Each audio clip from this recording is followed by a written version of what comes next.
IL T20 තරගාවලියේ සාජා වෝරියර්ස් කණ්ඩායම සහ gulf ජයන්ට්ස් කණ්ඩායම අතර තරගය අද ආරම්භ වුණේ ඩුබයි ජාත්‍යන්තර ක්‍රිකට් ක්‍රීඩාංගණයේදී.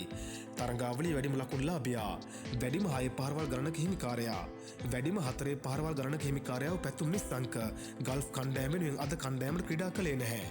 ඒ පසුගිය තරගයේදී ඔහුට ඇති වූ පාදයේ ආබාධයක් නිසාවෙන්. නමුත් මේ තරගයට පෙර පැතුම් නිස්සංකගේ පෞද්ගලික මැනේජර්වරයා පැතුම් නිස්සංකගේ නවතුම් තත්ත්වය පිළිබඳව හෙළි කළ තිබුණා. එහිදී ඔහු කියා තිබුණේ පැතුම් නිස්සංකගේ දකුණු කලවා ප්‍රදේශයේ ඇති වී ඇති තදගතියක් හේතුවෙන් ඔහු අද පැවැත්වෙන තරගයෙන් ඉවත් කර ඇති බවටයි. ඒ වගේම ඔහුගේ ස්කෑන් පරීක්ෂණයෙන් පැතුම නිදහස් වී ඇති බවත්, වැඩිදුර ආරක්ෂාවක් ලෙස අද පැවැත්වෙන තරගයට පැතුම් නිස්සංකට විවේක ලබා දී ඇති බවටත්, පැතුම් නිස්සංකහට බරපතල කිසිවක් නැති බවටත් ඔහු කියා තිබුණා. නමුත් සාජා කණ්ඩායම වෙනුවෙන් කුසල් මෙන්ඩිස් කඩුළු රකින ක්‍රීඩකයා ලෙස අද කණ්ඩායමට කැඳවා තිබුණා. ඒ වගේම ගල්ෆ් කණ්ඩායම වෙනුවෙන් නුවන් තුෂාර් ක්‍රීඩා කරනකොට සාජා කණ්ඩායම වෙනුවෙන් මහිස් තීක්ෂණ ක්‍රීඩා කළේ පන්දියවන්න ලෙස ශ්‍රී ලංකා කණ්ඩායම නියෝජනය කරමින්.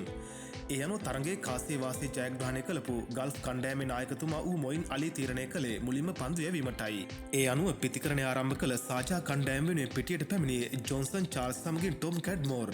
නමුත් ඔවුන්ට සාර්ථක ආරම්භයක් ලබා ගැනීමට නොහැකි වුණේ කැඩ්මෝර් ලකුණු 7කට දැවී යාම නිසා. ඉන් අනතුරුව මේ තරගාවලියේ තමන්ගේ මංගල තරගයට සහභාගී වූ කුසල් මෙන්ඩිස් අංක 3 පිතිකරු ලෙස පිටියට ආවා.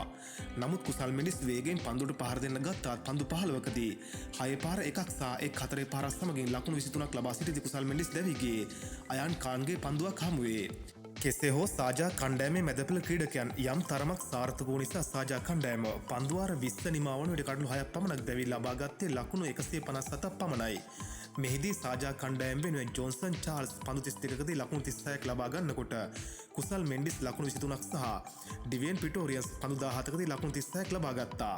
පන්දයේදී ගල්ෆ් කණ්ඩායම වෙනුවෙන් අයාන් කාන් ලකුණු 14 කඩලු 3ක් බිඳ හෙළනකොට මාක් කඩලු 2ක් බිඳ හෙළුවා. මේ වගේ ක්‍රිකට් ගැන හැමදේම බලා ගන්න ක්‍රිකට් වන් අපිව සබ්ස්ක්‍රයිබ් කරලා එකතු වෙන්න. මේ වීඩියෝ එක හොඳයි නම් ලයික් කරලා යාළුවන්ටත් බලන්න ෂෙයා කරන්න.